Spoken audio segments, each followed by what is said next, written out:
UDF ജയിച്ചാലും V D Satheesan രാഷ്ട്രീയ വനവാസത്തിന് പോകേണ്ടി വരുമെന്ന് കോഴിക്കോട് സൗത്തിലെ LDF സ്ഥാനാർത്ഥി അഹമ്മദ് ദേവർകോവിൽ. മുഖ്യമന്ത്രിയാകാൻ UDFൽ നിരവധി പേർ മത്സരിക്കുകയാണ്. അതിനാൽ സതീശൻ ആ സ്ഥാനം കാത്തിരിക്കേണ്ടെന്നും അഹമ്മദ് ദേവർകോവിൽ ന്യൂസ് മലയാളത്തോട് പറഞ്ഞു. കോഴിക്കോട് സൗത്ത് മണ്ഡലത്തിലെ LDF സ്ഥാനാർത്ഥിയും മുൻ മന്ത്രിയുമായ അഹമ്മദ് ദേവർകോവിലാണ് ന്യൂസ് മലയാളത്തോടൊപ്പം ചേരുന്നത്.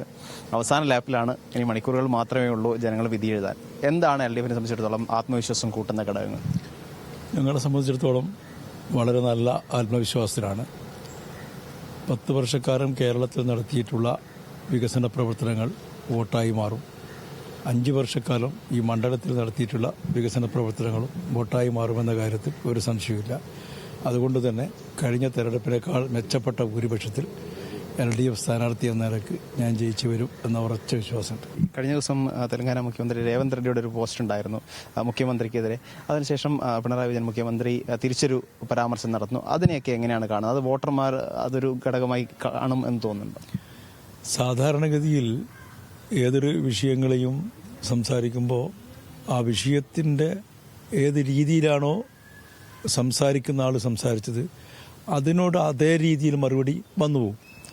അത് മനുഷ്യ സഹജമാണ്. അപ്പോൾ അത് മുഖ്യമന്ത്രി ആദ്യമായൊരു സ്റ്റേറ്റ്മെൻറ്റ് നടത്തിയതല്ലല്ലോ. മുഖ്യമന്ത്രിക്കെതിരെ വളരെ മോശമായ രീതിയിൽ ഒരു ഉത്തരവാദപ്പെട്ട ഒരാൾ പറയാൻ പാടില്ലാത്ത കാര്യം പറഞ്ഞപ്പോൾ സ്വാഭാവികമായും ഒരു പറഞ്ഞിട്ടുള്ളൂ. അതിന് പ്രത്യേകമായ ആളുകൾ ഒരു ചുമതലേണ്ട കാര്യമൊന്നുമില്ല.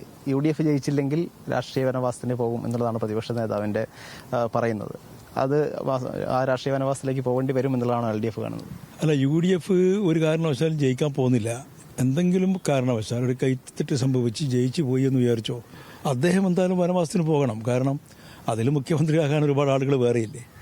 അപ്പോൾ അദ്ദേഹത്തെ സംബന്ധിച്ചോളം വനവാസത്തിൽ പോകണമെന്നത് വളരെ വ്യക്തമാണ്. അത് ജയിച്ചാലും തോറ്റാലും അദ്ദേഹം പോകേണ്ടി വരും. അതിൽ സംശയമൊന്നുമില്ല. കേരളം എന്തായാലും ഇടതുപക്ഷം ഭരിക്കും. കൃത്യമായി ഇടതുപക്ഷം തവണയും കേരളം ഭരിക്കും എന്ന കാര്യത്തിൽ സംശയമില്ല എന്നുള്ളത് കൃത്യമായി അദ്ദേഹം പറഞ്ഞു വയ്ക്കുകയാണ്.